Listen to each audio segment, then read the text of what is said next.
Welcome to Ian Cinema, your destination for endless entertainment and unforgettable movie moments. Discover exciting films, inspiring stories, and cinematic journeys across every genre. Whether you love action, drama, thrillers, or timeless favorites, there's always something waiting for you here. Sit back, enjoy the experience, and let Ian Cinema bring the magic of movies to your screen. When Pacific Rim arrived in theaters in 2013, it faced a unique challenge. It was an original science fiction blockbuster at a time when sequels, cinematic universes, and established franchises were increasingly dominating the box office. Directed by Guillermo del Toro, the film brought together giant robots, massive monsters, and spectacular action while also trying to tell emotional human stories in a world threatened with extinction. Although its visual effects and enormous monster battles grabbed much of the attention, the film's emotional impact ultimately depended on its cast.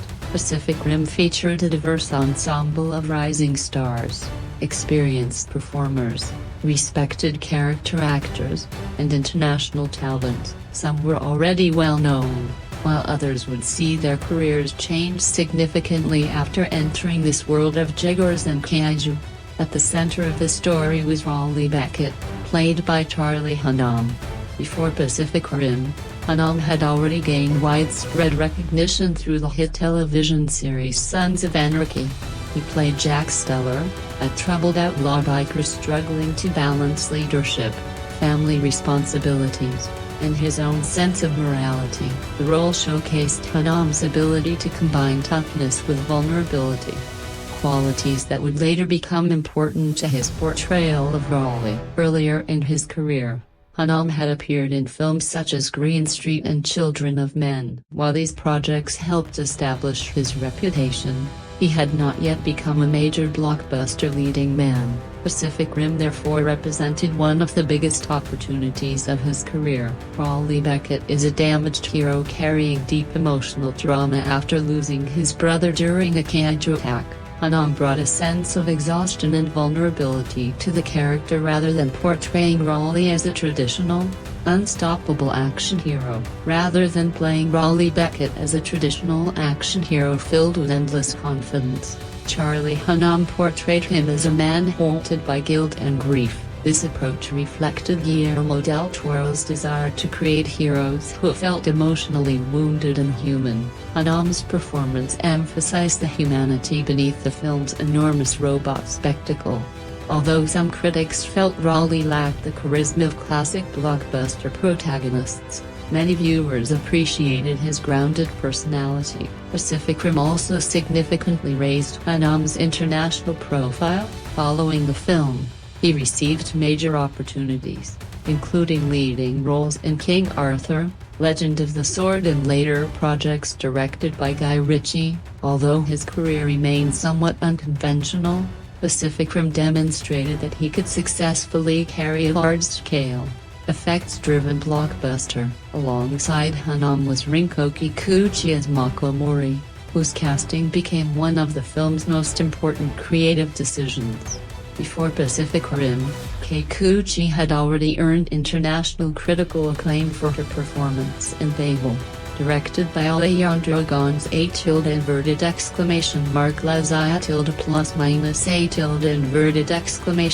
Ritu. Her role earned her an Academy Award nomination and introduced audiences around the world to her remarkable emotional range. Kikuchi often portrayed characters who communicated complex emotions with very little dialogue, and that ability became especially valuable when playing Mako Mori. Mako carries enormous trauma from her childhood, particularly after surviving a kaiju attack. Much of her emotional journey is expressed not through long speeches, but through facial expressions, body language, and silence. Kikuchi brought restraint, vulnerability, and emotional depth to the character. Her chemistry with Hunnam also avoided the traditional Hollywood romance formula. Guillermo del Toro intentionally chose not to make their relationship the focus of a conventional romantic storyline. Instead, their connection centered on trust, emotional healing, In partnership, Mako Mori quickly became one of the most beloved elements of Pacific Rim. Audiences responded strongly to her intelligence, competence, and emotional complexity. Over time, she became an important example in conversations about female representation in action cinema. Her impact became so significant that fans later developed what became known as the Mako Mori test, an alternative framework for discussing female representation in film. The idea focused on whether a female character has a meaningful narrative of her own rather than existing primarily in relation to male characters. The discussion reflected how strongly Kikuchi's performance resonated beyond the film itself. After Pacific Rim, she continued balancing Japanese and international productions, appearing in projects such as 47 Ronin and various television series. Another major figure in the cast was Idris Elba, who played Stagger Pentecost. By the time Pacific Rim was released, Elba had already earned enormous respect from audiences and critics. His breakout television role came in The Wire, where he portrayed Stringer Bell, one of television's most layered and memorable characters. He later expanded his career through Luther, in which he played Detective John Luther. Elba's commanding screen presence, distinctive voice, and emotional intensity established him as one of the industry's most respected performers. In Pacific Rim, he played the leader of humanity's remaining defense force. Stagger Pentecost needed authority, charisma, and emotional strength,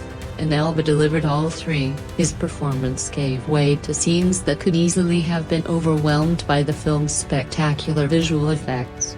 One of the movie's most famous moments features Elba delivering the speech that begins with a declaration, "Today we are canceling the apocalypse." The scene quickly became iconic with audiences. Elba transformed what could have been a standard motivational speech into one of modern science fiction cinema's most memorable rallying moments. When Pacific Rim premiered in 2013, it arrived at a very specific point in blockbuster movie history. Hollywood had become increasingly dependent on established intellectual properties, sequels, superhero franchises, and emerging cinematic universes. Studios were becoming more cautious about expensive original projects and often relied on recognizable brands to reduce financial risk. Against that backdrop, Pacific Rim immediately stood out.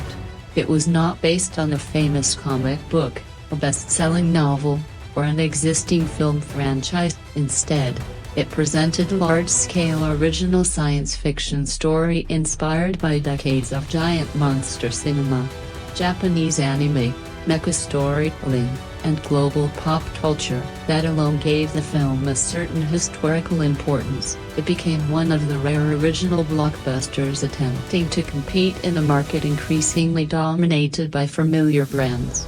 Guillermo del Toro approached Pacific Rim with a philosophy that differed from many large studio productions of the era. Rather than simply creating visual spectacle, he openly embraced the cultural traditions that inspired him. The film was heavily influenced by Japanese giant monster stories known as Kaiju films. The word Kaiju essentially refers to a strange or mysterious beast and became internationally recognized through classic Japanese films featuring monsters attacking cities. One of the clearest influences was Godzilla in the decades of Japanese monster cinema that followed. Those earlier films often reflected social fears surrounding war, nuclear weapons, and large-scale destruction. The original Godzilla, released less than a decade after World War II, carried powerful symbolism connected to the nuclear trauma experienced by Japan. Giant monsters in these stories frequently represented anxieties that were much larger than individual human threats. Pacific Rim inherited this tradition while adapting it for a modern global audience. Instead of a single city facing destruction, the entire world is threatened with extinction. Rather than one nation responding to the crisis, humanity creates an international alliance, The result transformed older Japanese concepts into a large multicultural blockbuster designed for audiences around the world. The movie also drew heavily from anime and mecha culture. Throughout the 1970s, 1980s, and 1990s, animated series featuring giant robots became major parts of Japanese popular culture. Shows such as Mobile Suit Gundam, Neon Genesis Evangelion, and Mazinger Z helped shape generations of viewers. Guillermo del Toro openly discussed his admiration for these works, and Pacific Rim functioned almost like a love letter to that style of storytelling. However, rather than directly copying anime, the film translated many of its ideas into live action while preserving its emotional themes and distinctive visual identity. This was culturally significant because it represented a period when Western entertainment was becoming increasingly willing to embrace anime influences openly rather than treating them as niche interests. In earlier decades, anime fandom was often viewed as highly specialized. By 2013, however, audiences who had grown up with Japanese animation, video games, and international media had become adults. Pacific Rim reflected this cultural shift. The film helped validate global storytelling influences within major Hollywood productions. It demonstrated that inspiration could come from multiple countries and artistic traditions without sacrificing mainstream appeal. Another major aspect of Pacific Rim's cultural impact was its approach to representation and diversity. The film featured an international cast, pilots from different countries, and multinational cooperation as a central part of its story. In many large-scale action films about global disasters, the narrative often focuses heavily on the perspective of one country. Pacific Rim instead presented humanity itself as the protagonist. Its characters represented countries including Australia, Japan, Russia, China, and many others. Their identities remained connected to their respective cultures and home countries, while the story emphasized the idea that survival required cooperation across borders.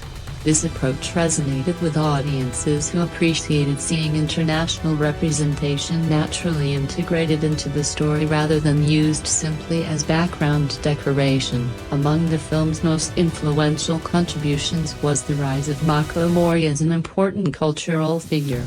Portrayed by Rinko Kikuchi, Mako attracted attention because she was written differently from many female action characters of the era. For years, discussions about female representation in film often centered around the Becket test, which asks whether female characters talk to one another about something other than men. However, some audiences argued that this measurement did not fully capture the complexity or importance of the character. Following Pacific Rim, fans developed what became known as the Mako Mori test. The concept proposed 3 basic conditions, including having at least one female character with her own narrative arc that is not primarily centered on supporting a male character's story. The fact that audiences created an entirely new framework for discussing representation around a single character demonstrated Pacific Rim's broader cultural influence. Mako became more than a supporting character. She became part of larger conversations about storytelling, representation, and character development. Internet culture also embraced Pacific Rim in unexpected ways. Certain scenes, lines, and visual moments became widely shared memes across online communities. Perhaps the most famous was Stacker Pentecost's speech, delivered by Idris Elba before the final battle. His declaration, "The day we are canceling the apocalypse," quickly became part of online culture and helped give the film a lasting presence beyond the theater. The phrase quickly spread across social media, gaming communities, and internet humor. People began adapting it for jokes, sports events, political discussions, and everyday situations. The line worked because it balanced genuine emotion with dramatic intensity. It felt both heroic and slightly exaggerated, which made it perfect for internet culture. Even years after the film's release, Fans continue to reference the quote in conversations that have nothing to do with the movie itself. Pacific Rim also had a noticeable influence on cosplay communities around the world. Jaeger pilots, Kaiju designs, and character costumes became popular choices at conventions. The intricate armor and uniforms inspired fans to create elaborate costumes of their own. Cosplayers recreated Mako Mori's blue pilot suit, Stacker Pentecost's military attire, and various Jaeger-inspired designs. Fan art communities embraced the movie as well. The creation of Pacific Rim was far from a typical Hollywood production. Behind the giant robots, towering monsters, and city-destroying battles was a long creative journey filled with artistic risks, unexpected challenges, technical innovations, and the personal passion of director Guillermo del Toro. While audiences experienced Pacific Rim as a massive visual spectacle, bringing it to theaters required years of planning and an extraordinary amount of work. The film eventually became one of the most ambitious projects of del Toro's career. It also represented a rare opportunity for a director to build a large, completely original science fiction universe almost entirely from imagination. The earliest foundations of Pacific Rim can be traced to del Toro's lifelong fascination with giant monsters and giant robots. Growing up in Mexico, he became fascinated by classic monster movies and Japanese productions. He loved giant creatures, practical effects, comic books, and fantasy stories, interests that continued to influence his career. These passions were already visible in his earlier work. Del Toro directed films such as Hellboy, Blade 2, and Pan's Labyrinth, all of which demonstrated his fascination with creatures and detailed visual world building. He often portrayed monsters not simply as evil beings, but as misunderstood figures with emotional depth. When Pacific Rim entered development, del Toro saw an opportunity to combine many of his childhood inspirations into one enormous cinematic experience. He openly discussed influences ranging from giant monster films and anime to giant robot television series and the monster toys he enjoyed as a child. The original screenplay began with writer Travis Basham. Basham reportedly developed the early concept after seeing large construction machinery moving through fog while crossing a beach in California. Watching the enormous machines emerge from the mist sparked an image in his mind. Gigantic creatures battling equally enormous machines. That simple idea became the seed of Pacific Rim. When del Toro joined the project, he became deeply involved in reshaping and expanding the world. He rewrote major sections of the script, developed its mythology, and placed a strong emphasis on emotional storytelling. Del Toro believed that giant robots alone were not enough. He wanted audiences to care about the people operating them. One of his most important additions was the drift concept, the idea that two pilots could mentally connect in order to operate a Jaeger. Del Toro viewed the concept as emotionally powerful because it forced characters to share memories, drama, and personal experiences. Rather than functioning as simple vehicles, the Jaegers became extensions of human relationships. The world itself required an enormous amount of design work. Del Toro and his creative team produced hundreds of pages of fictional history, technical information, and visual references explaining different aspects of the Pacific Rim universe. Entire backstories were created for Jaegers that only appeared briefly on screen. Detailed histories explained where each machine came from, when it entered service, and how its design reflected the personality and identity of its country of origin. This level of world-building resembled the approach often associated with fantasy literature and major science fiction franchises. Del Toro wanted the universe to feel authentic, even if audiences never discovered every detail. Designing the Jaegers became one of the most challenging parts of production. Del Toro wanted every machine to have its own personality rather than looking like a variation of the same basic design. For example, Gypsy Danger was designed as an older American machine that represented durability and strength.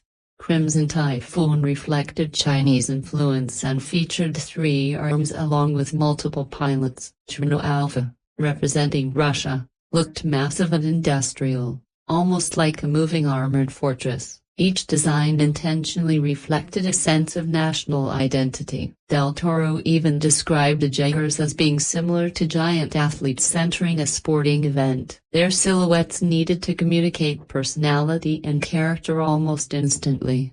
The Kaiju required just as much development. Del Toro rejected the idea of creating generic monsters. Instead, the creative team approached the Kaiju as if they were designing living animals. Artists considered skeletal structures, muscle systems, movement patterns, biology, and environmental adaptation. Del Toro frequently encouraged the artists to think about how the creatures lived rather than simply how they fought.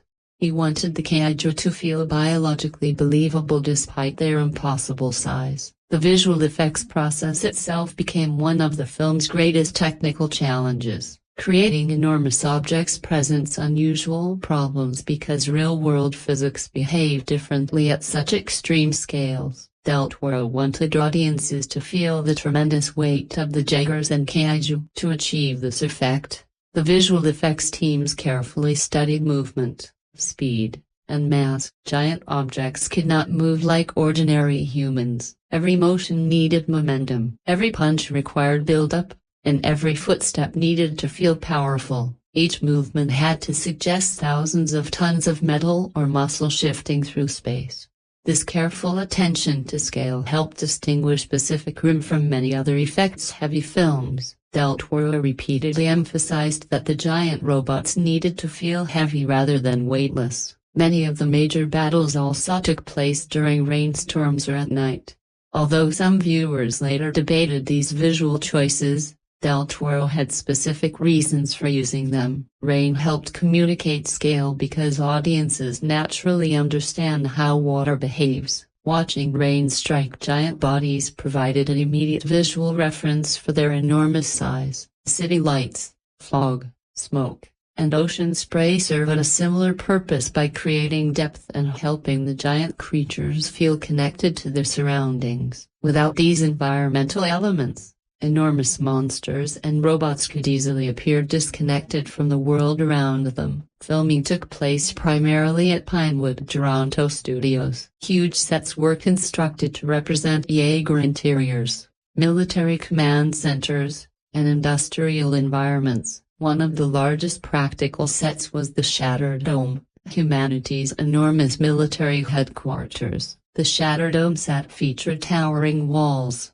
mechanical structures, platforms, and vast interior spaces designed to resemble a fully functioning military installation.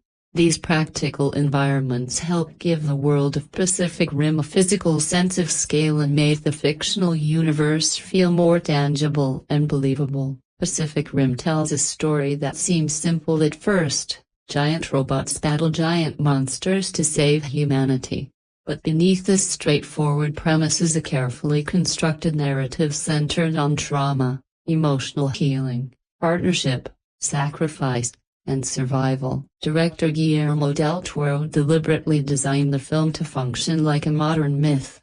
While the massive battles provide the spectacle, the story itself follows familiar patterns found in classic hero journeys, war movies, disaster films, and character-driven dramas. Pacific Rim combines large-scale action with deeply personal emotional arcs, creating a narrative in which humanity's survival becomes closely connected to the individual journeys of its characters. The film begins with an extended prologue rather than immediately introducing the main storyline.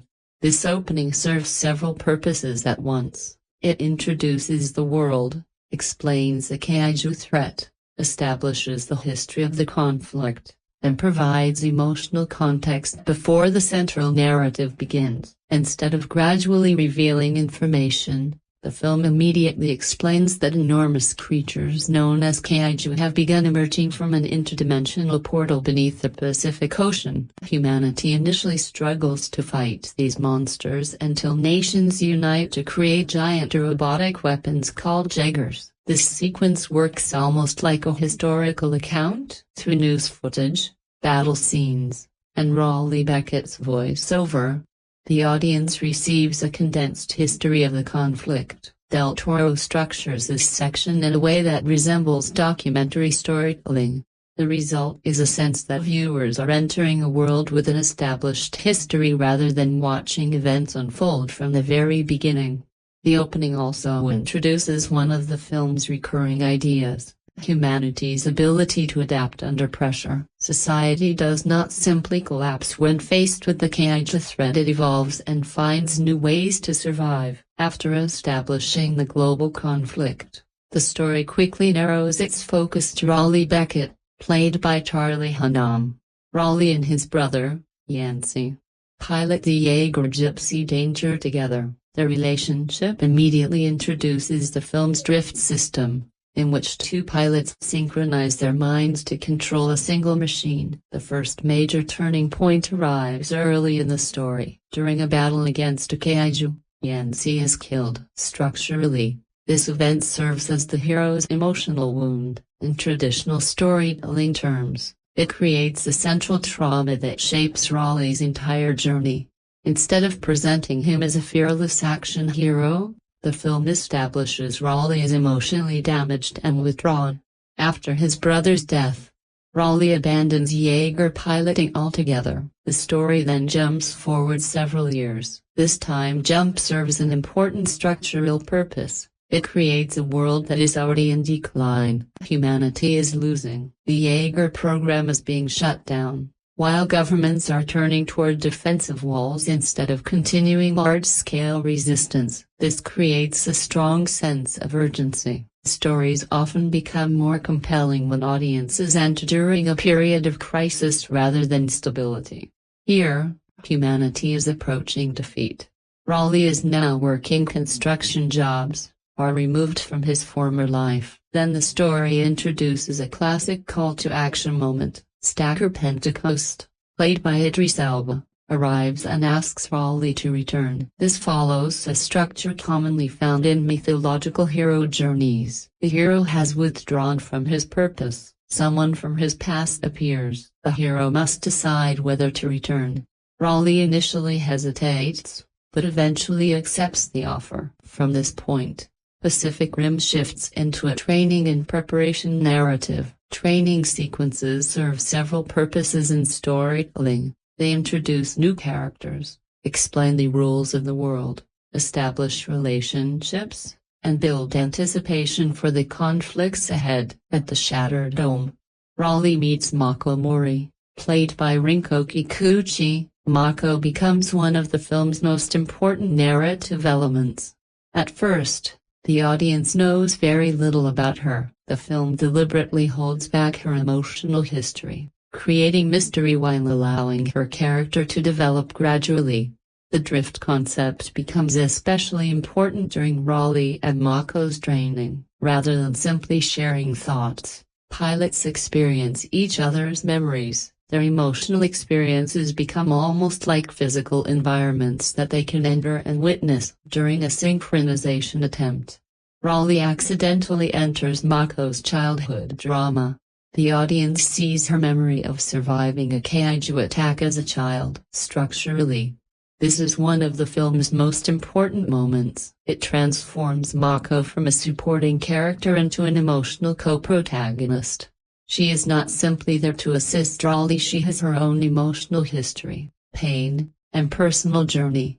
The flashback also changes the film's pacing. Until this point, Pacific Rim has focused heavily on action and world building. Suddenly, the story becomes intimate and psychological. Viewers experience destruction through the eyes of a child. This emotional interruption prevents the film from becoming a repetitive sequence of spectacular battles. Meanwhile, secondary storylines develop around scientists Dr. Newton Geisler and Dr. Hermann Gottlieb, played by Charlie Day and Bern Gorman. Their storyline initially appears separate from Raleigh and Mako, but structurally it serves several important purposes. First, it provides humor. Second, it expands the mythology of the world. Third, it reveals information that becomes essential to the climax. Newton's decision to mentally connect with a kaiju mind leads to major discoveries about the creature's origins.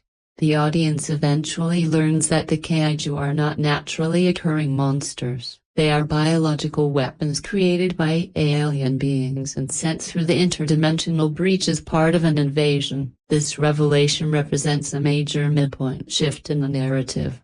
The conflict suddenly becomes much larger.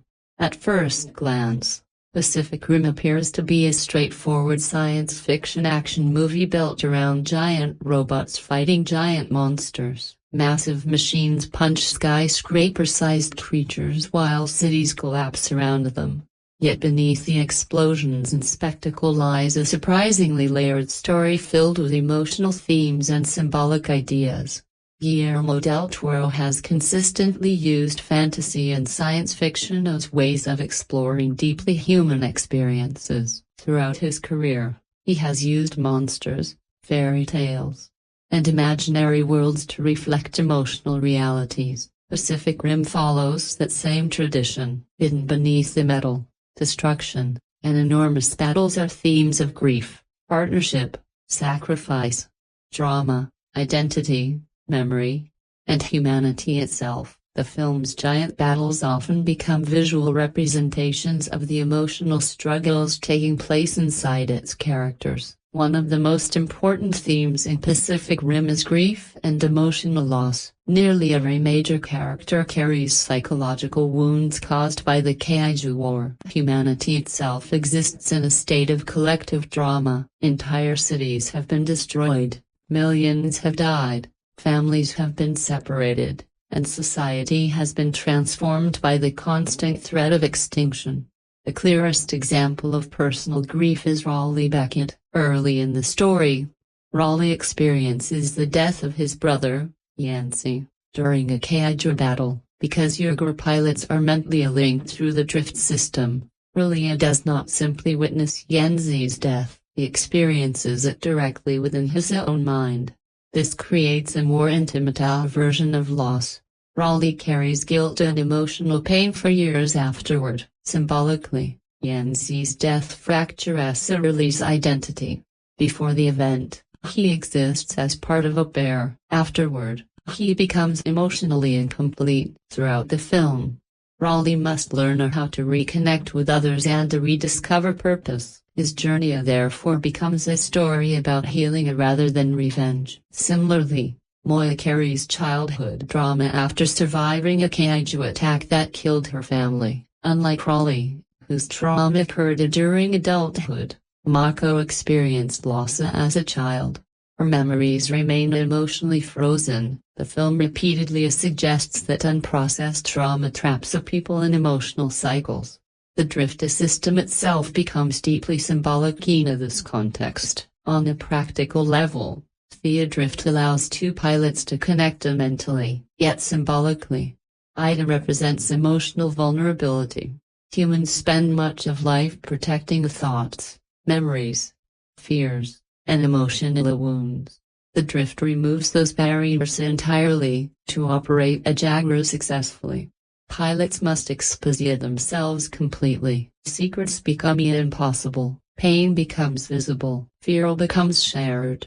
This transforms giant robot piloting into an emotional metaphor. People cannot survive alone. Connection requires trust. Connection requires honesty. Connection requires accepting emotional risk. Many films portray heroes as individuals overcoming obstacles through personal strength. Pacific Rim argues something different. Its heroes succeed only through a partnership. This becomes one of the movie's strongest themes. Human connection repeatedly appears as a source of strength rather than weakness. Even the Jaeger themselves reinforce this idea. No pilot controls a Jaeger alone. Two people become necessary. Symbolically, Giant machines require emotional cooperation before physical power becomes possible. The story repeatedly suggests that survival depends not on isolated heroism but on mutual support. This theme extends beyond individuals into global society itself. The world of Pacific Rim survives because nations cooperate, countries build Jaegers together. Pilots who come from multiple backgrounds, resources become shared. Humanity responds collectively rather than individually. The Kaiju threats therefore symbolizes forces larger than national identity, facing extinction remove as borders. This becomes especially significant because many disaster stories focus primarily on one country or one military force. Pacific Rim instead frames humanity itself as a protagonist. Another recurring theme involves identity and purpose. Characters throughout the film struggle to understand who they were outside of war. Raleigh abandoned piloting after his brother's death. Mako remains uncertain whether she can confront her past. Stacker Pentecost faces declining health and hidden mortality. Manu characters define themselves through service and responsibility. As the Jaeger program approaches shutdown, questions emerge regarding purpose. Why are these people without their missions? What remains when war ends? These questions quietly operate beneath the action scenes. Symbolically, the Jaegers themselves become extensions of identity. Their names, designs, and fighting styles reflect personality and culture. Gypsy Danger represents resilience and determination. Trino Alpha resembles industrial strength and endurance.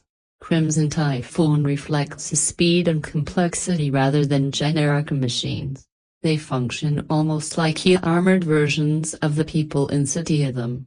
The Kaiju possess symbolic meaning as well. Historically, giant monsters often represent collective fears. Classic Japanese monster films frequently use creatures as metaphors for nuclear destruction, environmental anxiety, and post-war drama. Pacific Rim continues this tradition. Kaiju emerge from beneath the ocean through a breach connecting dimensions. Symbolically, they resemble unstoppable disasters beyond ordinary human control. The creatures appear almost like physical manifestations of fear itself. They cannot be reasoned with. They cannot be negotiated with. They arrive repeatedly without warning. This mirrors how real societies often experience overwhelming crises. Natural disasters, wars, pandemics, and social upheaval frequently create feelings of helplessness. Kaiju become visual embodiment of those anxieties. An author's significant theme involves memory. Because of the drift, memories become physical spaces. Characters do not simply describe emotional experiences, they relive them. The film treats memory as something alive and powerful. Past experiences influence present decisions constantly.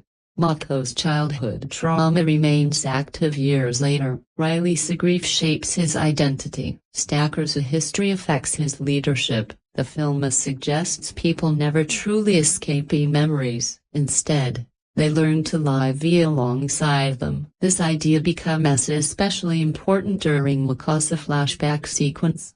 One of the defining reasons Pacific Rim became memorable was not simply its giant robots or giant monsters. Audiences had already seen enormous creatures and large-scale destruction in cinema before. What made Pacific Rim visually unique was the way director Guillermo del Toro approached the spectacle. Del Toro did not want giant battles to feel like empty computer-narrated action sequences. He wanted audiences to experience weight, scale, atmosphere, texture, and emotion. Every visual decision in the film, aroma, color palettes, and lighting to framing and camera movement, was designed to create a world that felt massive while remaining emotionally intimate. Pacific Rim became a film where visual storytelling itself carried emotional meaning. Guillermo del Toro has always been known for strong visual identity. Earlier films such as Pan's Labyrinth and Hellboy demonstrated his fascination with creatures,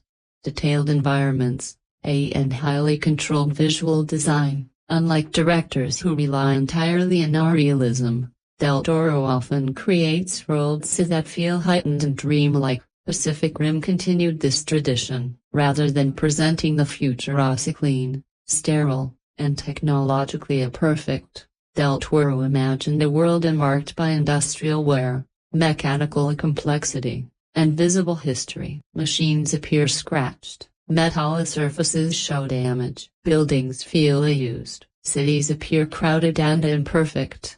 This approach created a world that felt lived in. Del Toro repeatedly described wanting Pacific Rim to feel tactile rather than artificial. One of the film's most noticeable visual elements is scale. Creating believably scaled cinema presents enormous challenges. Giant objects can easily appear small if visual references area missing. Del Toro carefully solved this problem through environmental details. Rain became one of his most important tools. Throughout Pacific Rim, many major battles occurred during storms. At first, some viewers wondered why so much action happened in darkness and rain. However, del Toro intentionally used weather as a visual measuring device. Humans instinctively understand how rain behaves. When raindrops strike giant bodies and move across enormous surfaces, audiences subconsciously recognize size. The rain creates motion references. Without it,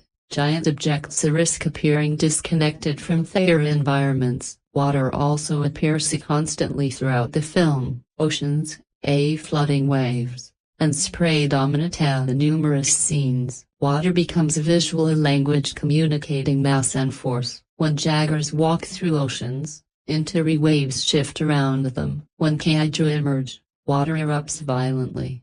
These interactions reinforce physical presence. Del Toro wanted audiences to feel the weight of every movement. These focus on weight distinguish Pacific Rim from many action films of its era.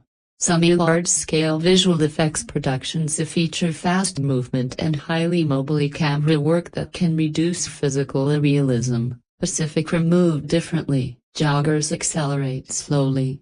Punches build momentum. Impacts create delayed reactions. Objects move with effort. The visual language communicates enormous mass. Camera movement also played an important role. Del Toro frequently avoided impossible camera angles. Instead of using viewpoints that no human observer could occupy, he often framed scenes as though real cameras were documenting events. This technique gave giant battles a surprising sense of realism. The audience often views combat through helicopters, city streets, rooftops, military observation systems, or ground perspectives. As a result, giant creatures feel integrated into the world. Viewers observe events rather than floating around them. The visual effects team frequently describe using what they called imperfect camera behavior. Small vibrations, slight movement shifts, and observational framing created the illusion of physical cameras recording impossible events. This approach made scenes feel grounded. Color also became a major storytelling tool. Pacific Rim uses highly controlled color palettes throughout its environments. Blue frequently dominates scenes involving technology and machinery. Jaeger interiors often contain blue lighting and cooled metallic tones. Blue creates associations with control, technology, intelligence, and stability. In contrast, Kaiju environments often use warmer colors, including reds, oranges, and biological greens. Kaiju blood frequently glows with a natural blue intensity. While internal environments feature organic textures and strange color combinations, this visual contrast separates machine and creature worlds. Color also becomes emotional. Make my flashback sequence uses distinct visual choices compared with other scenes. The memory feels the dreamlike and surreal. Red emergency lights dominate. Smoke fills streets. Chaos surrounds the environment. The sequence resembles a nightmare vivid through childhood memory. Objects appear oversized. Movement feels distorted. Perspective becomes emotionally driven. Del Toro often uses color psychologically rather than realistically. Light sources throughout the Pacific Rim also create distinctive visual identity. Many scenes rely heavily on practical environmental lighting, neon signs, warning systems, city lights, industrial structures, and holographic displays illuminate our characters. This creates layered visual depth, rather than evenly lighting the scenes. Del Toro often allows darkness to occupy significant portions of the frame.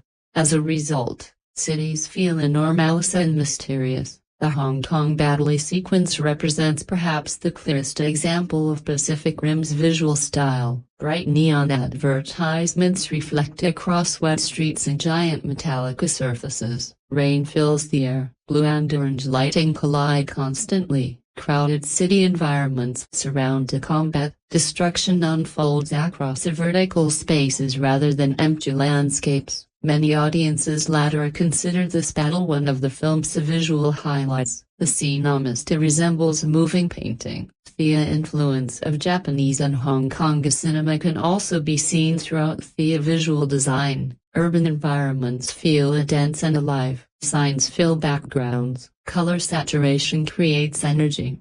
The Pacific Rim is often remembered for giant robots, massive monsters, and spectacular visual effects. Where the film's most important strengths exist in something audiences do not always consciously notice. Sound. Giant scale in cinema is not created only through images. A robot standing hundreds of feet tall can still feel small if it sounds small. A monster can appear visually terrifying but lose impact if its movements lack presence. Director Guillermo del Toro understood this extremely well. For Pacific Rim, sound was noted treated as background decoration. Music, mechanical noises, creature effects, and environmental audio became essential tools used to communicate scale, emotion, danger, and excitement. The film's audio design transformed giant battles into sensory experiences that felt physically powerful. At the center of the soundtrack was composer Raymond Djawadi. Before Pacific Rim, Djawadi had already developed a strong reputation in film and television music. Audiences knew him through projects including Game of Thrones, Iron Man, and numerous action productions. His style often combined orchestral music with modern instrumentation, electronic elements, and memorable themes. Pacific Rim offered Djawadi a unique challenge. The music needed to sound enormous, not simply dramatic, not simply emotional, enormous. The soundtrack had to communicate the feeling of machines and monsters larger than skyscrapers colliding with impossible force. To accomplish this, Djawadi created one of modern science fiction cinema's most recognizable themes. The Pacific Rim main theme immediately became iconic among audiences. The composition relies heavily on aggressive guitar riffs, percussion, orchestral layers, and rhythmic intensity. Many blockbuster films use orchestral music dominated by strings and brass sections. Pacific Rim took a different approach. Electric guitar became one of its defining sounds. This decision gave the score a energy that separated it from more traditional science fiction soundtracks. Rather than sounding elegant or mysterious, the theme feels heavy and mechanical. The music almost resembles a soundtrack of giant machinery waking up. The rhythm itself contributes significantly. Heavy repeated beats create momentum. Listeners experience the music physically rather than simply hearing it. The soundtrack creates anticipation before action even begins. When audiences hear the opening notes of the Jaeger theme, they immediately recognize strength, movement, and a conflict. Over time, the theme became closely associated with the film's identity. Years later, audiences still immediately recognize those opening sounds. Many fans consider it one of the strongest action themes of the modern blockbuster era. Importantly, Jaeger did not rely entirely on loudness. The soundtrack also contains quieter emotional moments. Themes associated with Raleigh and Mako feature softer instrumentation and more restrained emotional tones. These quieter musical passages become important because they create contrast. Without emotional variation, constant intensity eventually loses effectiveness. The soundtrack therefore mirrors the film's larger structure. Action alternates with intimacy.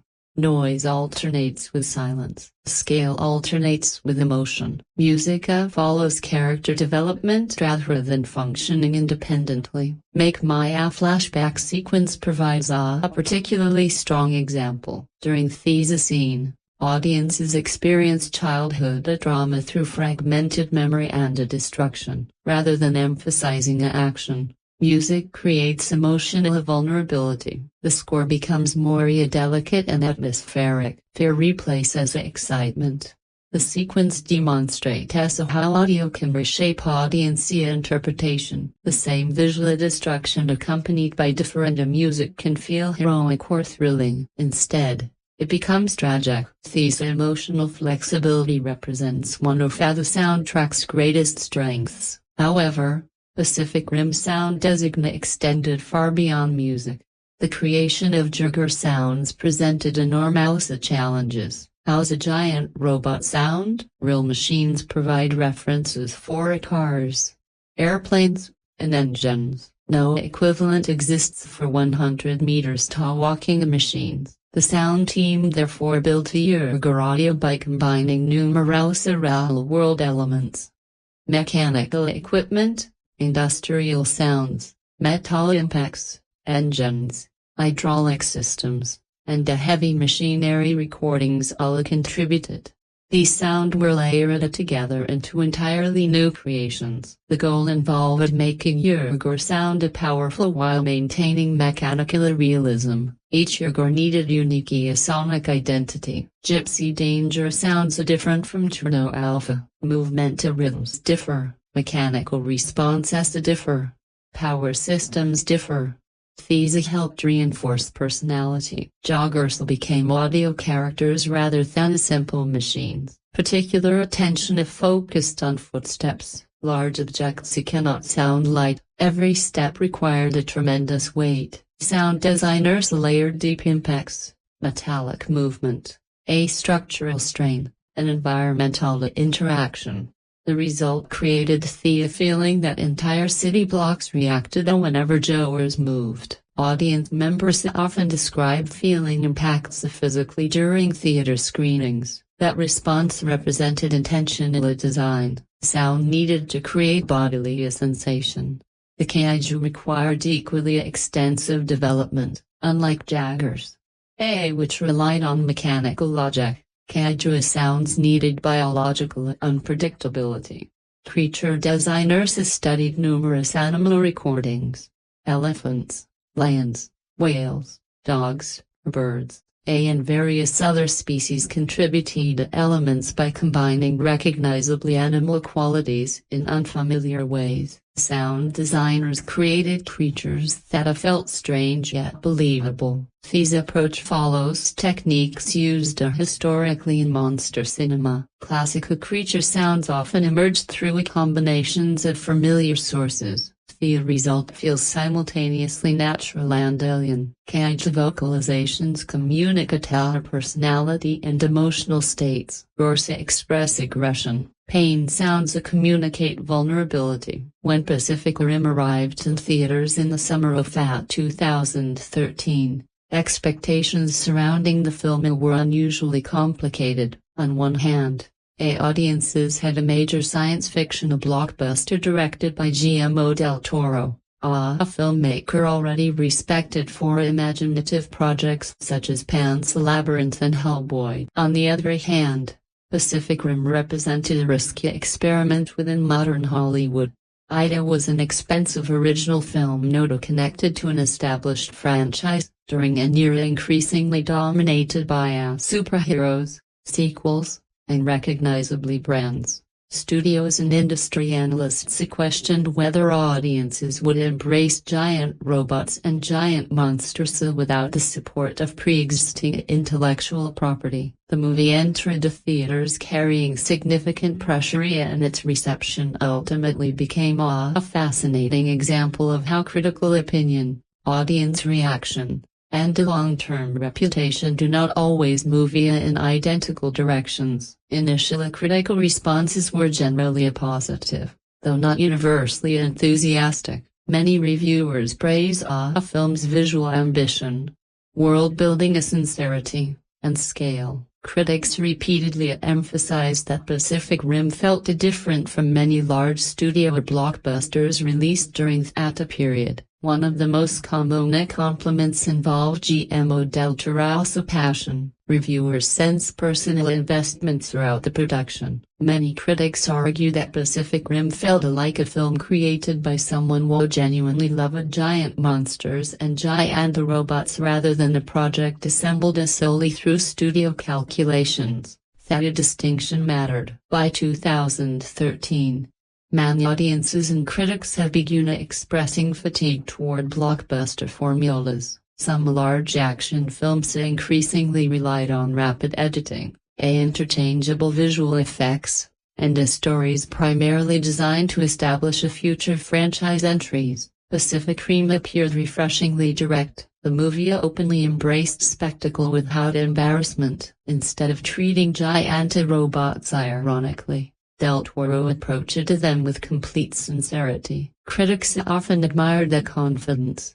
Visual presentation became another major area of praise. Reviewers frequently highlighted the scale of the action sequences and the feeling of physical weight communicated during combat scenes. Many critics specifically noted how Jaeger's felt massive. Large robots in cinema sometimes move with unrealistic speed or weightlessness. Pacific Rim approached movement differently. Every punch, step, and impact carried visibly effort. Reviewers appreciated the commitment to physical realism within a fantastical world. The Hong Kong battle sequence especially received widespread praise. Many critics described it as any of the film's visual highlights. The combination of rain, neon lights, destruction, and movement created an atmosphere many audiences remembered long after viewing. Visual effects artists and filmmakers themselves often discuss Pacific Rim as an example of a successful large-scale action staging. The movie's design work also earned admiration. Jaeger and Kaiju possess distinct identities and silhouettes rather than generic machines and creatures. Each design appeared carefully developed. Critics appreciated the creativity involved in making every robot and monster feel unique. However, not every aspect received equal praise. One recurring criticism involved the screenplay. Some reviewers argue that the story followed familiar patterns and relied heavily on predictable narrative structures. A hero suffering emotional drama, the retired warrior returning to a battle, the mentor figure guiding younger characters. The final mission against impossible odds. Many critics observed that Pacific Rim intentionally embraced classic storytelling formulas. Some considered this approach charming, others felt it reduced narrative surprise. Character development became another area of debate. While audiences generally responded positively toward Mako, Mori and Stacker Pentecost, some critics felt Raleigh Becket lacked a distinctive personality. Played by Charlie Hunnam, Raleigh often serves as an audience viewpoint character rather than an eccentric or highly unusual protagonist. Certain reviewers described him as relatively conventional compared with the film's more colorful supporting characters. By contrast, Mako Mori, a portrait by Rinko Kikuchi, received a substantial praise. Critics frequently highlighted her emotional depth and complexity. Many viewed her as one of the film's strongest characters. The relationship between Raleigh and Mako also received positive attention because the movie avoided forcing a traditional romantic storyline. Audiences appreciated seeing emotional intimacy built through trust and partnership rather than predictable romance. Pentecost, portrayed by Idris Elba, became another standout element. Eli's commanding screen presence and famous speech generated enthusiastic reactions. His line, "Today we are canon the apocalypse," quickly became one of the movie's most memorable moments. Even viewers who criticized certain narrative elements frequently praised Eli's performance. One particularly interesting aspect of Pacific Rim's reception involved differences between a domestic and international performance in North America. Box office results initially generated concern. Although not considered a major failure, the movie earned less than some analysts expected for production of its scale and budget. Questions quickly emerged regarding whether Pacific Rim would receive a sequel. However, international markets told a different story. The movie performed extremely strongly overseas, particularly throughout parts of Asia. International audiences embraced the giant monster and giant robot influences that inspired the film. This global success significantly changed conversations surrounding a Pacific Rim. Hollywood increasingly recognized that worldwide audiences had become essential to blockbuster economics. Pacific Rim became one of several examples showing that international enthusiasm could reshape industry expectations. The film's reception therefore reflected broader changes occurring across the entertainment business. Another fascinating development involved audience response over time. Some movies generate excitement immediately before fading from public memory. Pacific Rim experienced almost the opposite trajectory. Following release, enthusiasm gradually expanded through online communities, conventions, discussions, and social media. Years after its release, Pacific Rim occupies a fascinating place in modern blockbuster history. At first glance, as some might assume, it was simply another large action film from the early 2010s. Giant robots fought giant monsters, cities were destroyed, and humanity survived another cinematic apocalypse. Yet, time revealed something more interesting. Pacific Rim developed an identity far larger than its original box office performance suggested. Rather than fading into the background of blockbuster history, it gradually evolved into a beloved cult favorite whose influence spread across audiences, filmmakers, internet culture, designate communities, merchandise, and discussions about the future of science fiction cinema. Its legacy became proof that a film does not need immediate domination to leave a lasting mark. Only of the most important aspects of Pacific Rim's legacy involves its position as an original blockbuster. During the years surrounding its release, Hollywood increasingly moved toward familiar intellectual properties. Studios favored sequels, remakes, comic book adaptations, and cinematic universes built around existing brands. Original science fiction projects carrying enormous budgets became increasingly rare because financial risk continued growing. Pacific Rim represented something unusual. It was a giant studio and production built around entirely original world building. Audiences were not arriving with decades of established expectations. There was no existing film universe, no famous literary source, no long-running mainstream franchise. Everything had to be created from the beginning. Over time, many viewers began appreciating this aspect even more. As a blockbuster film increasingly leaned toward interconnected universes and repeated formulas, Pacific Rim started representing a kind of film audiences fear was disappearing. People often describe as a passion project, a film driven by imagination rather than a corporate strategy. This perception became central to its long-term reputation. Another important element of its legacy involves director Guillermo del Toro himself. Del Toro had already built a reputation through films like Pan's Labyrinth and Hellboy, but Pacific Rim highlighted another side of his creative identity. It demonstrated that his love for monsters and fantasy extended beyond the smaller character stories into a large-scale blockbuster film. Fans repeatedly discussed how Del Toro approached giant robots and giant monsters with sincerity rather than irony. That creative philosophy became increasingly appreciated over time. Many modern action films include self-aware humor or dialogue designed to reassure audiences not to take events too seriously. Pacific Rim rarely does this. The movie fully commits to its own world. Later discussions surrounding a blockbuster storytelling often reference Pacific Rim as an example of embracing a wonder without embarrassment. The film also left a major impact on giant robot and giant monster communities. Fans of Mecha anime and cinema immediately recognized how much affection Del Toro had for the genres inspiring the movie. Pacific Rim openly borrowed ideas from decades of international storytelling traditions. Influences from giant robot series and Japanese monster films could be seen everywhere. Yet, the movie never felt like a direct imitation. Instead, it acted almost like a celebration.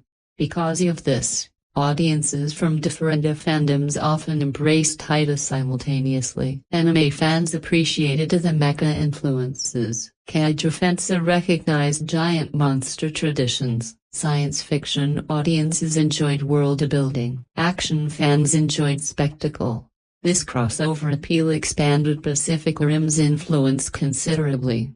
One of the clearest signs of lasting impact involved fan creativity. Following a release, artists worldwide began creating original genres and kaiju. Online communities filled with concept illustrations imagining machines and the creatures not featured in the film. Some designs included entirely new nations and fictional combat histories. Others developed detailed technical specifications and pilot biographies. The world invited participation. Audiences wanted to expand themselves. This level of fan engagement resembles behavior commonly associated with established franchises. Pacific Rim encouraged imaginative collaboration. Cosplay communities also embraced the film strongly. Characters like Mako, Mori and Stacker Pentecost became convention favorites. Jaeger pilot uniforms appeared at fan events internationally. Some creators built extraordinarily complex costume designs inspired by the film's technology and military aesthetics.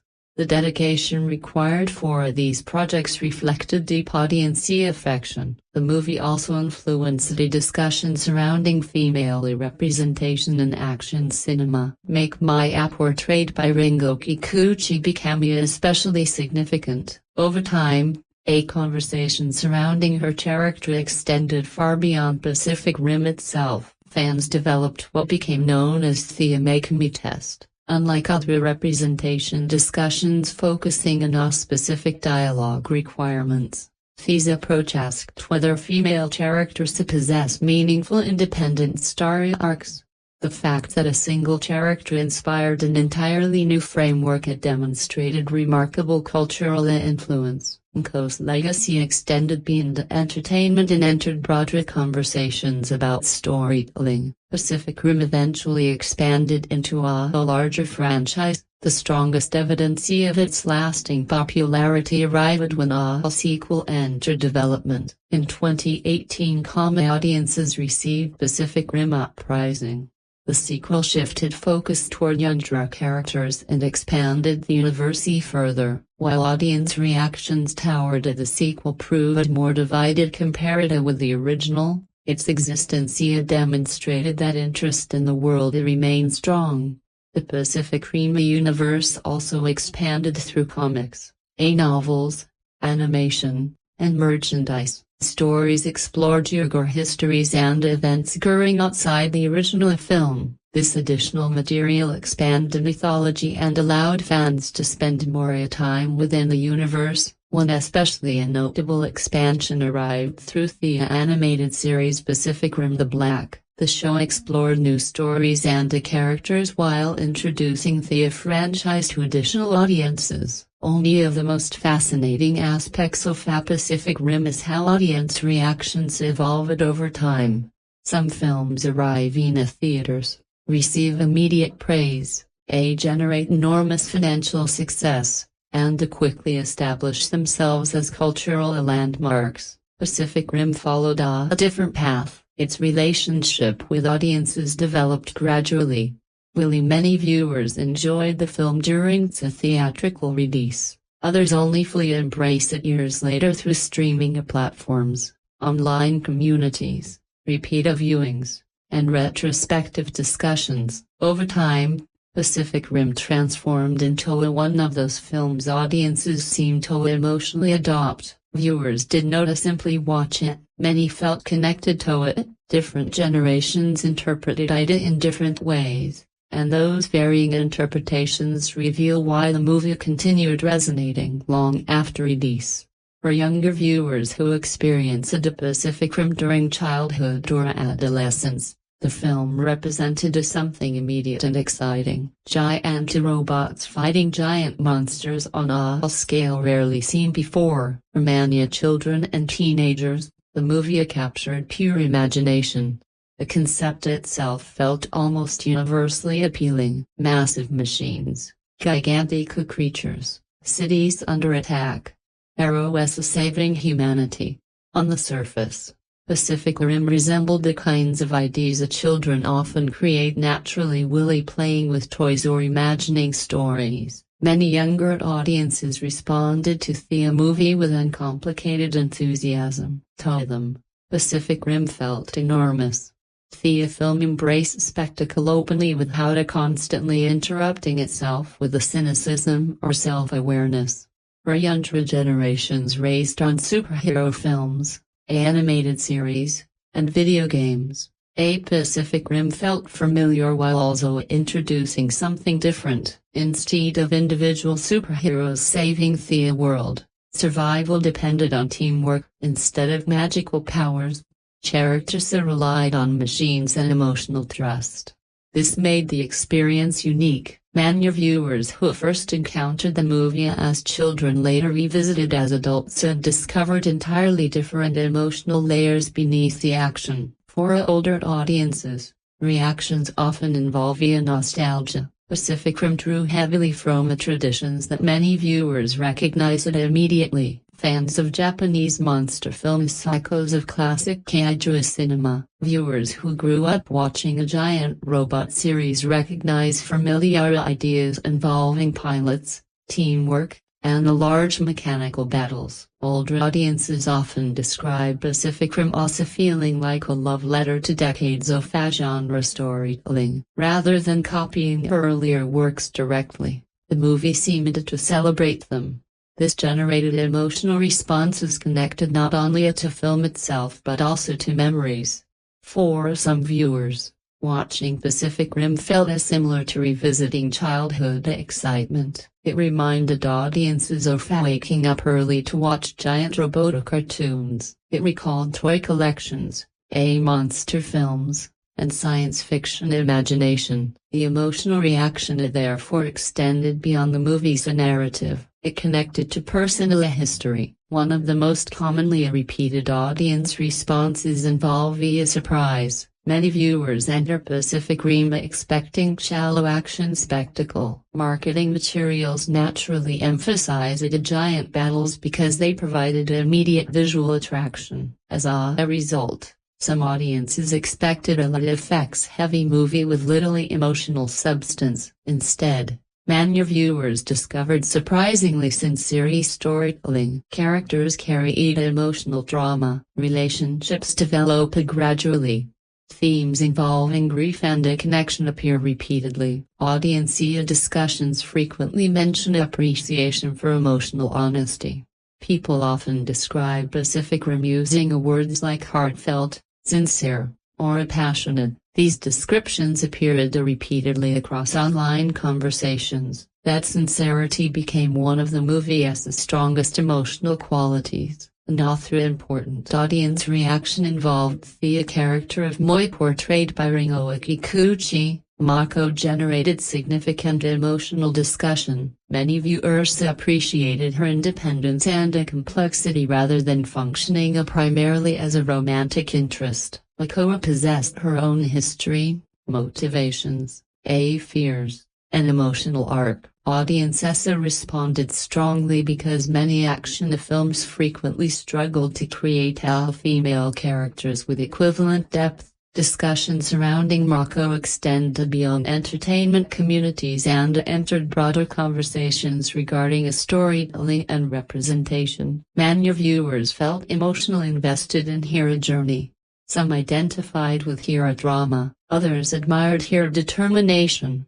For many audiences, Mako became the emotional center of the film. Audience interpretation also frequently focused on the drift system. Different viewers saw varying meanings within the concept. On a literal level, pilots connect mentally in order to operate a Jaeger. Yet, many audiences interpreted the drift symbolically. Some viewed it as a metaphor for emotional intimacy. Others compared it to trust within the relationships.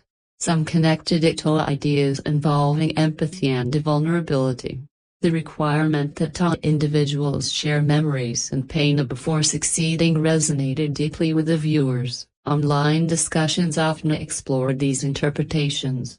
People repeatedly emphasized that Pacific Rim was secretly about human connection rather than giant robots. Another fascinating audience response involved emotional attachment to the Jaeger themselves. Many viewers developed favorite machines. People debated rankings. Arguments emerged regarding strengths, personalities, and combat styles. Fans discussed Gypsy Danger, A Crimson Typhoon, and Cherno Alpha Honesta as if discussing athletes or fictional heroes. This reaction reflected a successful design. Jaegers possess identities. Audiences connected emotionally with machines because they felt like characters rather than equipment. The international nature of the film also created meaningful reactions. Audiences from different countries often appreciated seeing a world where humanity cooperated globally. Unlike many disaster films focusing primarily on one nation, a Pacific Rim-framed international collaboration is essential. Pacific Rim is remembered primarily for giant robots and giant monster battles. The film's emotional structure depends heavily on character development. Director Guillermo del Toro repeatedly emphasized that spectacle alone could not sustain audience investment. Explosions and visual effects could create excitement, but viewers needed emotional journeys to care about what happened. Beneath every battle sequence in Pacific Rim exists a story about damaged people attempting to overcome drama, rediscover purpose, and to reconnect with others. Nearly every major character undergoes some form of transformation. Their emotional progress mirrors the larger story of humanity itself. As civilization struggles to survive against impossible odds, individuals struggle to heal their own emotional wounds. The film's primary character arc belongs to Raleigh Becket, portrayed by Charlie Hunnam.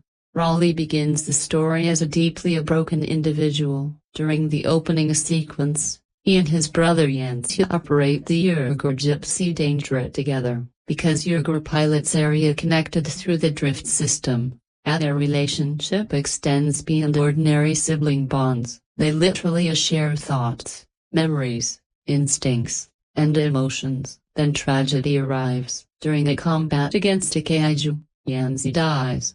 Raleigh experiences this loss directly inside his own consciousness. The trauma fundamentally changes him. When audiences next encounter Raleigh years later, he exists as someone emotionally disconnected from his former identity. He no longer pilots Jaegers. He works construction jobs, He avoids a world that wants to find him. Structurally, Raleigh begins a story in emotional exile.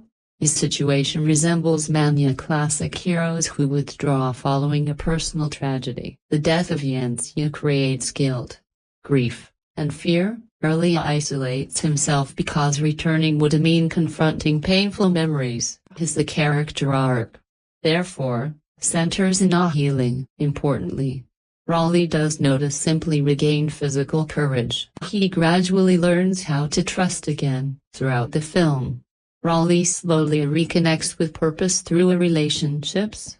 Meeting Mako becomes essential to this process. Through the drift, he learns that pain exists not only inside himself, but inside others as well. By the conclusion, Raleigh transforms from an emotionally withdrawn survivor into someone willing to connect, trust, and sacrifice again. His final actions demonstrate complete emotional restoration. He no longer fears attachment.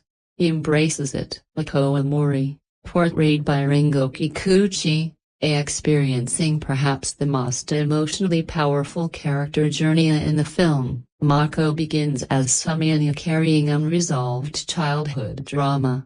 Years earlier, she survived a Kaiju attack that killed her family. As a child, she witnessed destruction, chaos, and lost at an age when emotional understanding remained limited. She survived physically but remained emotionally trapped. Unlike Raleigh, who avoids returning to battle, Mako desperately wants to fight.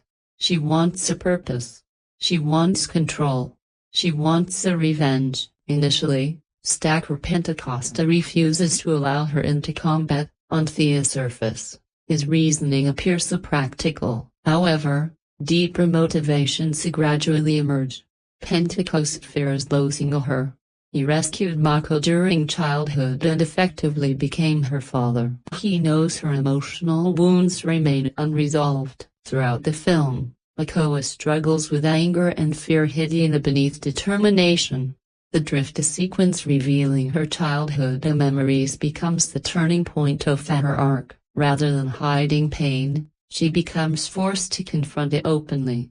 Raleigh witnesses her drama. For perhaps the first time, she no longer carries memories alone. This emotional exposure changes her. By the conclusion, Mako no longer fights solely because of her revenge. She fights for people. She fights for survival.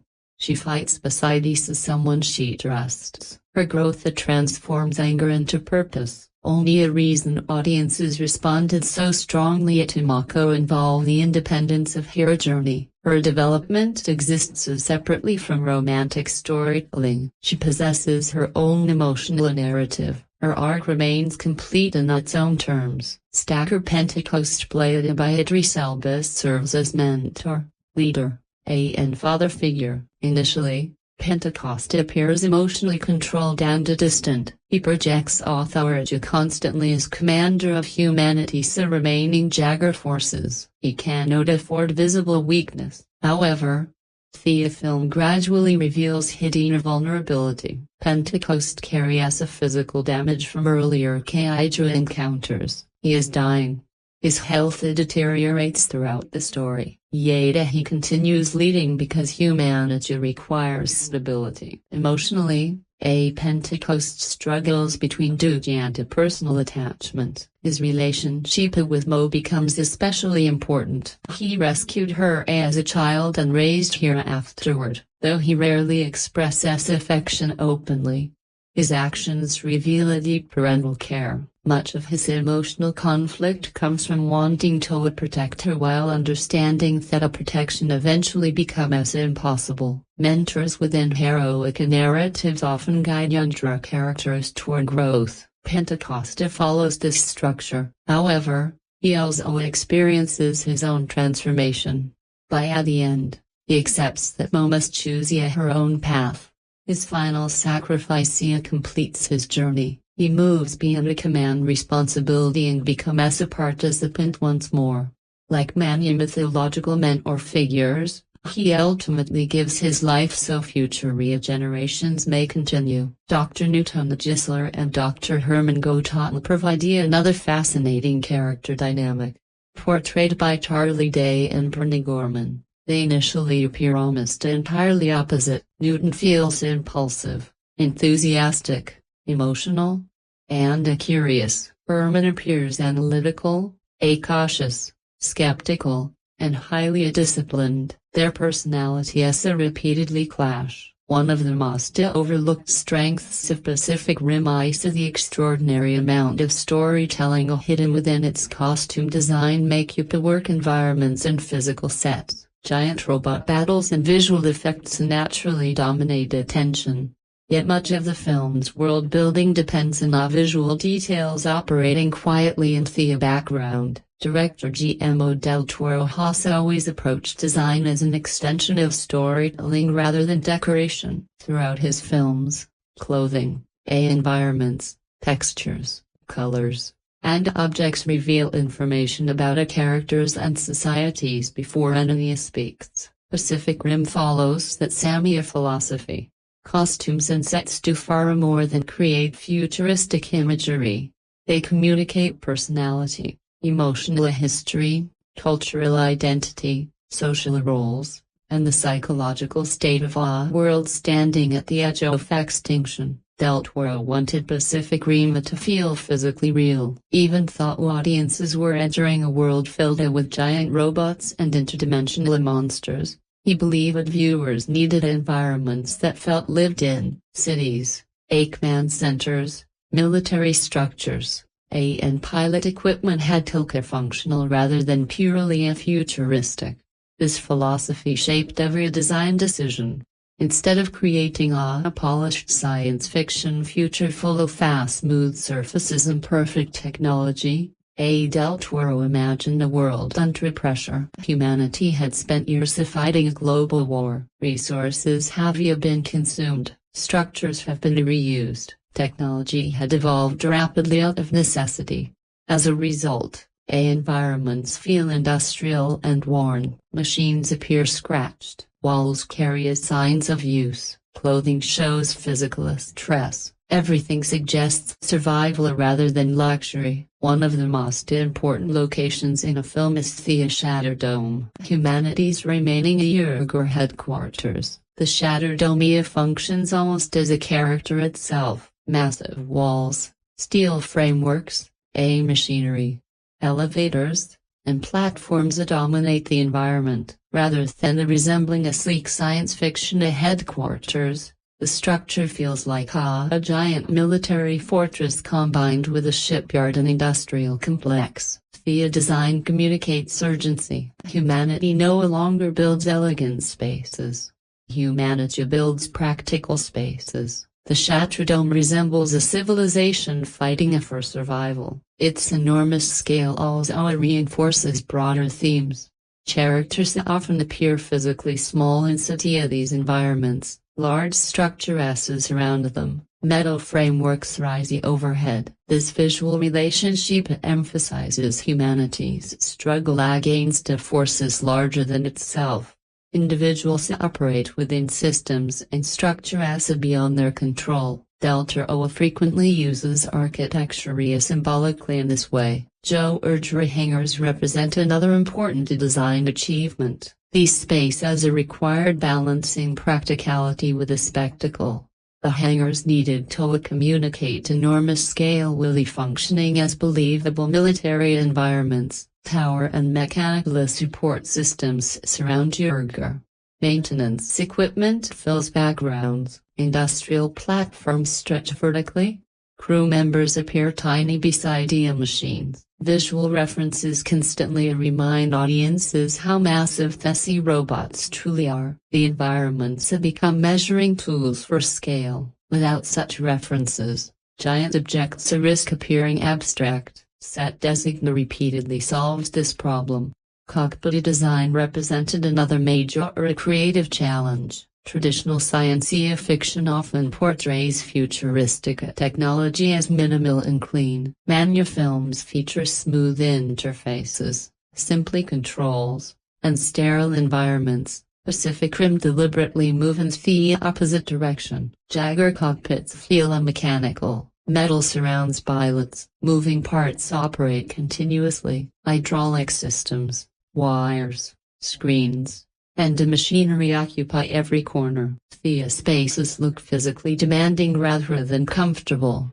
This choice reflects a Guillermo del Toro philosophy regarding machines.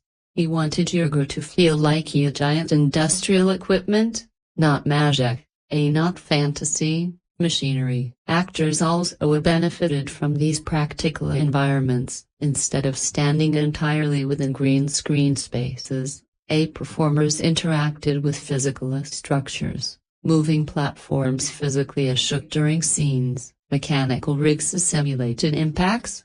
This helped the performances feel grounded.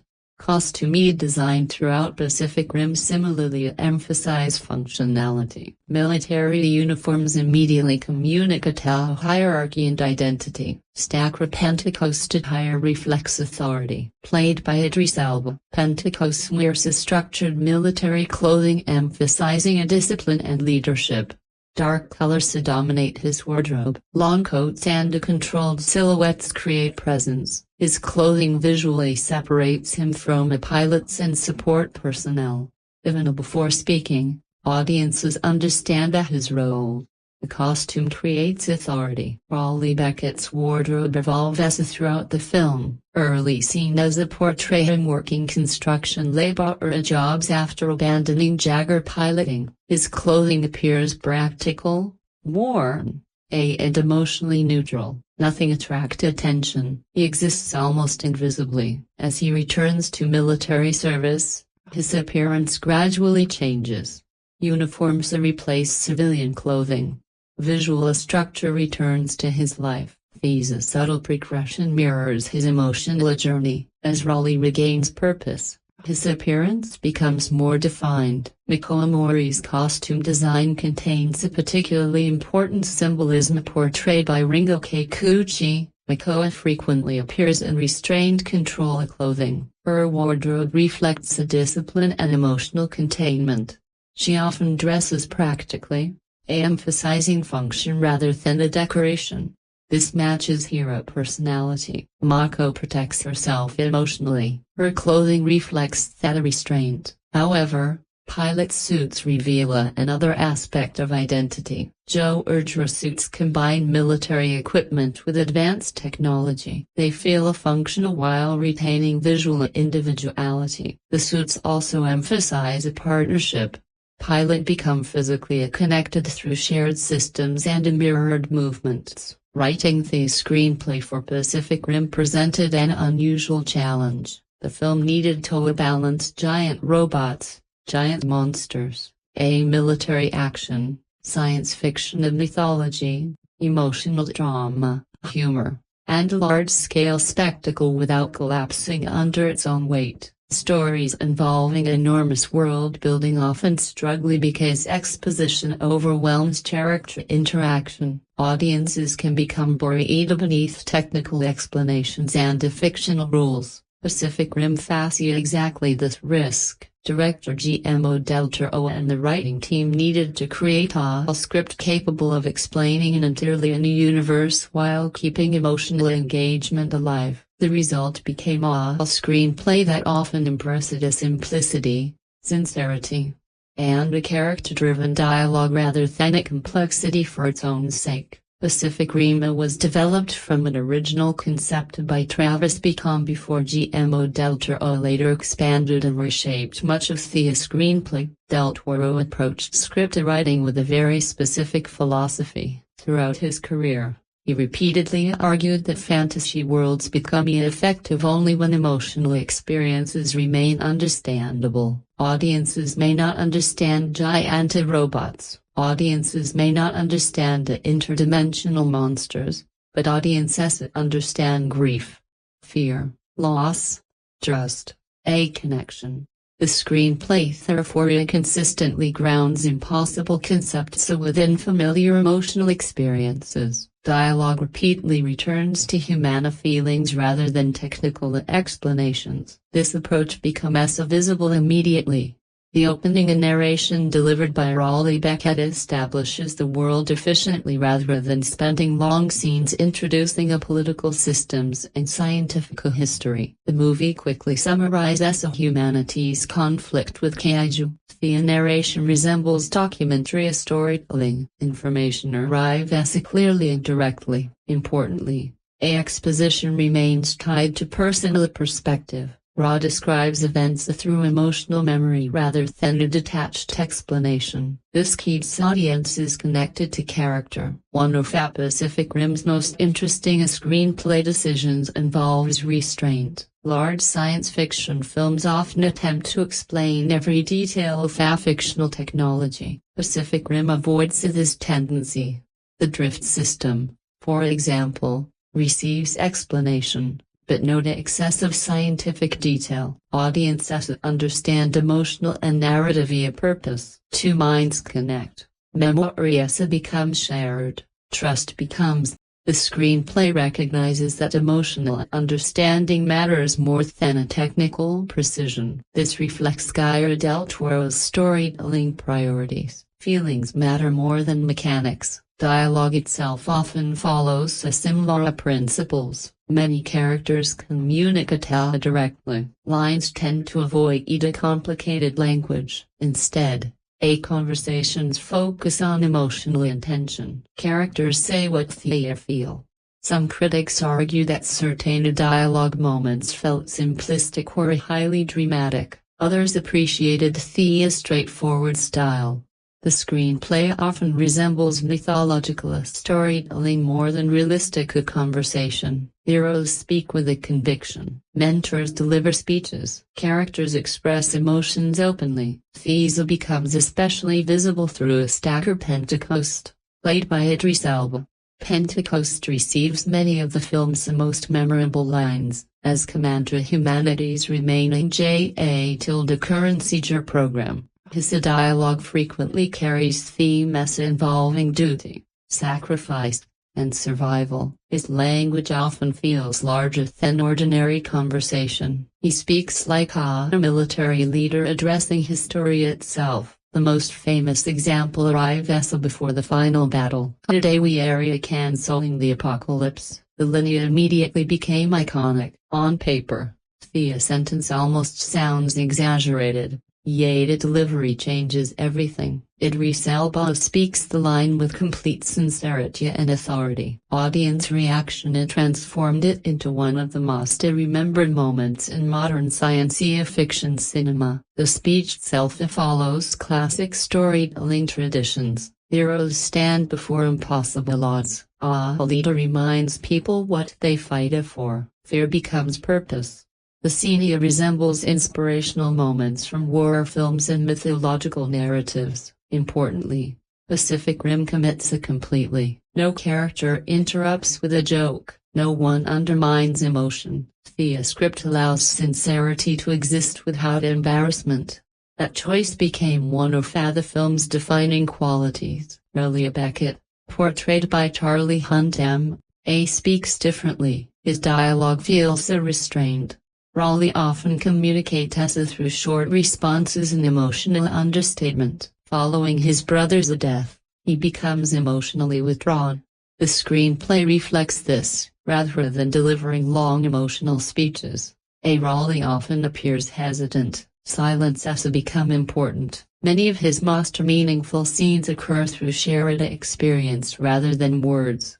Thi's writing approach matches his emotional state. He struggles expressing feelings directly. Mori, portrayed by Rinko Kikuchi, similarly communicates through a restraint. Mako frequently says less than audiences expect. Her emotional experiences emerge through pauses, expressions, and memory sequences. Thi's becomes especially important because much of her character involves drama. People carrying emotional pain often struggle articulating experiences. The screenplay respects that reality. Pacific Rim occupies a unique place within science fiction and blockbuster cinema because it feels simultaneously familiar and unusual. Viewers immediately recognize many of its ingredients: giant monsters, giant robots, military conflict, world-ending stakes, and heroes attempting to savvy humanity. Yet the way director Guillermo del Toro combines these elements creates something difficult to classify. Pacific Rim borrows ideas from numerous traditions while reshaping them into its own identity. It exists at the intersection of Japanese kaiju cinema, mecha anime, disaster films, war stories, and Guillermo del Toro's own artistic style. Understanding Pacific Rim therefore becomes especially interesting when comparing it with similar works. Through comparison, the movie's distinctive strengths and unusual creative choices become easier to recognize. The most obvious comparison involves Godzilla and the larger tradition of kaiju cinema. Pacific Rim openly acknowledges these influence. Kaiju itself comes directly from Japanese terminology associated with giant monster storytelling. For decades, films featuring giant creatures destroying cities formed an important part of Japanese popular culture. Classic Godzilla films often centered on humanity confronting forces larger than itself. Monsters represented destruction, anxiety, and social fears. Entire cities became battlegrounds. Military responses frequently appeared ineffective. Humanity struggled against overwhelming threats. Pacific Rim inherits many of these structural ideas. Cities collapse, governments panic, enormous creatures emerge from impossible origins. Human civilization confronts extinction. However, important differences immediately appear. Traditional Godzilla films often portray monsters as symbolic forces beyond human control. Humans react. Humans survive. Humans endure. Pacific Rim changes the equation dramatically. Instead of humanity remaining relatively powerless, people build Jaegers. Humanity fights back physically. The movie transforms the passive survival into active resistance. Another difference involves emotional tone. Many Godzilla stories contain strong themes involving nuclear anxiety and clear's throat, post-war drama. Pacific Rim places a much stronger emphasis on partnership and emotional healing. The monsters remain dangerous, but they become part of a larger story centered on human connection. Another important comparison can be made with mecha anime, particularly series such as Neon Genesis Evangelion and Mobile Suit Gundam. Guillermo del Toro has openly expressed his admiration for giant robot storytelling, and Pacific Rim clearly reflects those influences. The pilots form emotional connections with their machines. Massive robots face existential threats, and human psychology becomes deeply connected to warfare. The characters also struggle with drama, themes that are strongly associated with the mecha tradition. However, Pacific Rim approaches these ideas in a different way. Neon Genesis Evangelion, for example, often focuses on psychological complexity and emotional isolation. Its characters experience intense internal conflicts, while the series explores depression, identity crises, and philosophical questions. As the story progresses, its storytelling becomes increasingly abstract and introspective. Pacific Rim borrows some of these emotional concepts while remaining far more accessible. Instead of concentrating primarily on psychological breakdown, it emphasizes healing, trust, and cooperation. The characters confront their trauma together, turning emotional connection into a source of strength rather than a burden. Similarly, Gundam stories often explore political conflict and ideological tension. Wars arise from competing philosophies, political interests, and social structures. Pacific Rim keeps things much simpler. Its central conflict is based on survival itself. Humanity largely comes together against a common enemy, while political divisions remain secondary. This simplicity allows the film to place greater emphasis on emotional storytelling and visual spectacle. Another useful comparison is with Transformers and modern giant robot cinema. At first glance, Audiences may group Pacific Rim and Transformers together because both feature enormous machines and large-scale destruction. Visually and structurally, however,